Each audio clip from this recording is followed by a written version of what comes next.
San ക്രിയേഷൻസിലേക്ക് എല്ലാവർക്കും സ്വാഗതം. ഇന്ന് നമ്മൾ ഈസ്റ്റോ സോഡാപ്പൊടിയോ തേങ്ങയോ തേങ്ങ വെള്ളമോ ഒന്നും ചേർക്കാതെ നല്ല ടേസ്റ്റും സോഫ്റ്റും ആയിട്ടുള്ള അടിപൊളി പാലപ്പമാണ് തയ്യാറാക്കുന്നത്. അതിനായിട്ട് നമ്മളിവിടെ 250 ml കപ്പിന് 2 കപ്പ് പച്ചരി നന്നായി കഴുകി ഒരു 6 മണിക്കൂർ കുതിർത്ത ശേഷം വെള്ളം കളയാനായി ഒരു അരിപ്പയിലേക്ക് ഇട്ട് വച്ചിട്ടുണ്ട്. അതേപോലെ ഒരു 1/4 ടീസ്പൂൺ ഉലുവ, ഇത് നമ്മൾ തലേ ദിവസം കുതിർക്കാനായി വെള്ളത്തിലിട്ട് വച്ചതാണ് കേട്ടോ. ആ വെള്ളത്തോടു കൂടി തന്നെയാണ് നമ്മൾ അരിയുടെ കൂടെ ചേർത്ത് ഇത് അരച്ചെടുക്കുന്നത്. പിന്നെ ഇതാ 1 കപ്പ് വെള്ള അവലെടുത്തിട്ടുണ്ട്. അരി നമ്മൾ എത്രത്തോളമാണ് എടുക്കുന്നത് അതിൻ്റെ പകുതിയാണ് നമ്മൾ അവലും എടുക്കേണ്ടത്. ഇനി നമുക്ക് ഈ അവലൊന്ന് കഴുകി പിഴിഞ്ഞെടുക്കാം. ഒരു പാത്രത്തിലേക്ക് പിഴിഞ്ഞിട്ട് കൊടുക്കുന്നുണ്ട്. അതിനുശേഷം നമ്മളിതിലേക്ക് ചേർക്കാനായി എടുത്തേക്കുന്നത് 1/2 ഗ്ലാസ് പാലാണ്. തേങ്ങാപ്പാലല്ല കേട്ടോ, പശുവിൻ പാലാണ്. ഇത് നമുക്ക് ഈ അവലിലേക്ക് ഒഴിച്ച് മിക്സ് ആക്കി വെക്കാം. പാൽ ചേർത്തെന്ന് വെച്ച് അപ്പത്തിന് പാലിൻ്റെ ടേസ്റ്റ് ഒന്നും ഉണ്ടാവില്ല കേട്ടോ. ഇനി നമുക്ക് ഒരു മിക്സി ജാർ എടുത്ത് അതിലേക്ക് അരിയുടെ പകുതി ചേർക്കാം. 2 പ്രാവശ്യമായിട്ടാണ് കേട്ടോ നമ്മൾ അരച്ചെടുക്കുന്നത്. പിന്നെ ഇതിലേക്ക് ഉലുവ കുതിർത്തത് ചേർക്കാം, അവലിൻ്റെ പകുതി ചേർക്കാം, 1 ടീസ്പൂൺ പഞ്ചസാര ചേർക്കാം. എന്നിട്ട് ഇത് അരയാൻ ആവശ്യമായ ഒരു 1/4 കപ്പ് വെള്ളം കൂടി ഒഴിച്ച് നമുക്കിത് അരച്ചെടുത്തിട്ട് വരാം. ഇതാ നമ്മളിവിടെ നല്ല വെണ്ണ പോലെ അരച്ചെടുത്തിട്ടുണ്ട്. ഒട്ടും തരിയും ഉണ്ടാവരുത് കേട്ടോ.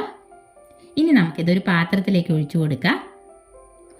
ബാക്കി അരിയും അവിലും പിന്നെ ഇത്തിരി പാല് ബാക്കി ഉണ്ടായിരുന്നതും ഒരു 1/4 ഗ്ലാസ് വെള്ളം കൂടി ഒഴിച്ച് അതുകൂടി നമ്മൾ അരച്ചെടുക്കുന്നുണ്ട്. അതിലേക്കും നമ്മൾ 1 ടീസ്പൂൺ പഞ്ചസാര ചേർത്ത് കൊടുക്കുന്നുണ്ട് കേട്ടോ.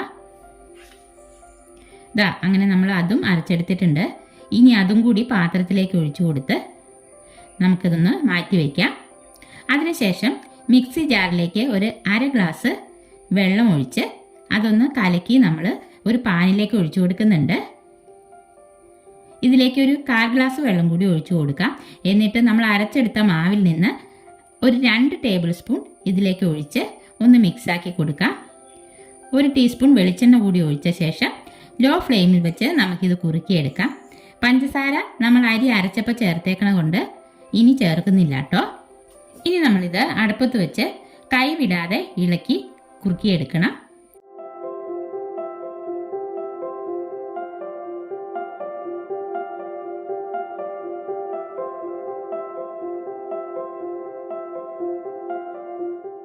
ഇതാ ഇതിപ്പോൾ നന്നായി കുറുകി വന്നിട്ടുണ്ട്.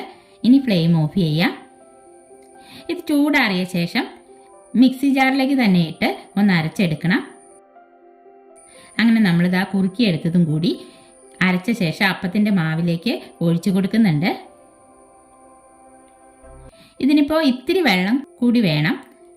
അതുകൊണ്ട് ഒരു 1/2 ഗ്ലാസ് വെള്ളം കൂടി ഒഴിച്ച് നന്നായി ഇളക്കിയെടുക്കാം. ഇതാ നോക്കിയേ, ഇതാണ് നമ്മുടെ മാവിൻ്റെ കൺസിസ്റ്റൻസി. ഇനി നമുക്കിത് ഒരു 3-4 മിനിറ്റ് ഇതാ ഇതുപോലൊരു വിസ്ക് വെച്ചിട്ട് നന്നായി ഇളക്കി കൊടുക്കുക. തൈര് കടയുന്ന പോലെ ഇതാ ഇങ്ങനെ നല്ല പോലെ ഇളക്കി കൊടുക്കണം കേട്ടോ. അപ്പോൾ മാവ് നല്ല സോഫ്റ്റായി വരും.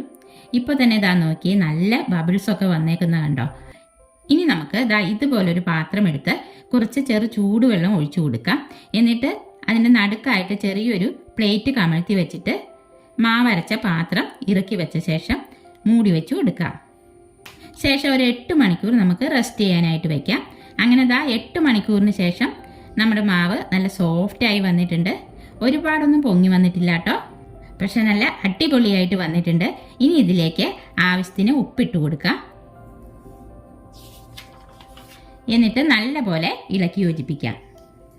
ഇനി നമുക്ക് അപ്പം ചുട്ടെടുക്കാം. അപ്പച്ചട്ടി അടുപ്പത്ത് വെച്ച് ചൂടായി വരുമ്പോൾ ഒരു തവി മാവ് ഒഴിച്ച് ചുറ്റിച്ചു കൊടുക്കുക.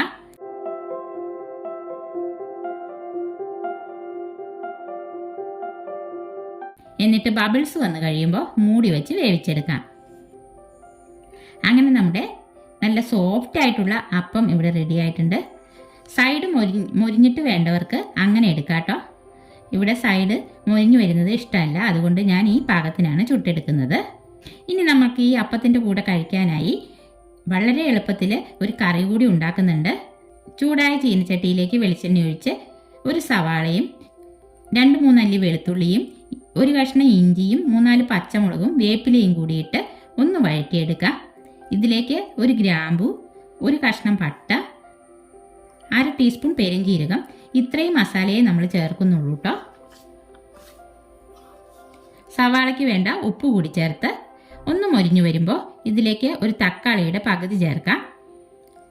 അല്പം മല്ലിയില കൂടി ചേർക്കാം. ഇതെല്ലാം ഒന്ന് വഴണ്ടു വരുമ്പോൾ 1/2 ടീസ്പൂൺ മല്ലിപ്പൊടിയും 1/2 ടീസ്പൂൺ കുരുമുളക് പൊടിയും കൂടി ചേർത്ത് മൂത്ത ശേഷം ഒരു 2 ടീസ്പൂൺ തേങ്ങ ചിരകിയത് ഇട്ട് കൊടുക്കുന്നുണ്ട്. തേങ്ങയുടെ പച്ച ടേസ്റ്റ് ഒന്ന് മാറി വരുമ്പോൾ നമുക്ക് ഇത് ഫ്ലെയിം ഓഫ് ചെയ്യാം. ഇനി ഇത് ചൂടാറിയ ശേഷം മിക്സി ജാറിലിട്ട് ഒന്ന് അരച്ചെടുക്കാം.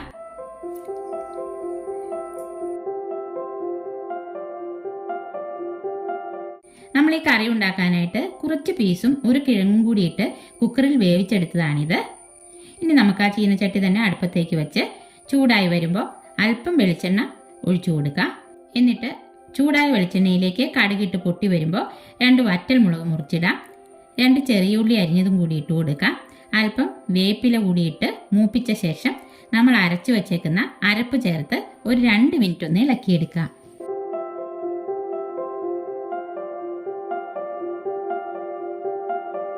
രണ്ട് മിനിറ്റിന് ശേഷം നമ്മൾ വേവിച്ച് വെച്ചേക്കുന്ന പീസ് ചേർത്ത് കൊടുക്കാം.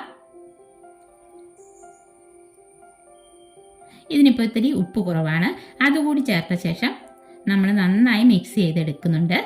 എന്നിട്ട് മുകളിലായി അല്പം മല്ലിയില കൂടിയിട്ട് നമുക്ക് ഫ്ലെയിം ഓഫ് ചെയ്യാം.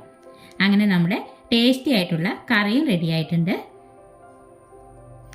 അപ്പം നമ്മുടെ ഇന്നത്തെ ഈ ബ്രേക്ക്ഫാസ്റ്റിൻ്റെ വീഡിയോ എല്ലാവർക്കും ഇഷ്ടപ്പെട്ടെങ്കിൽ ലൈക്ക് ചെയ്യാനും ഷെയർ ചെയ്യാനും സബ്സ്ക്രൈബ് ചെയ്യാനും മറക്കല്ലേ.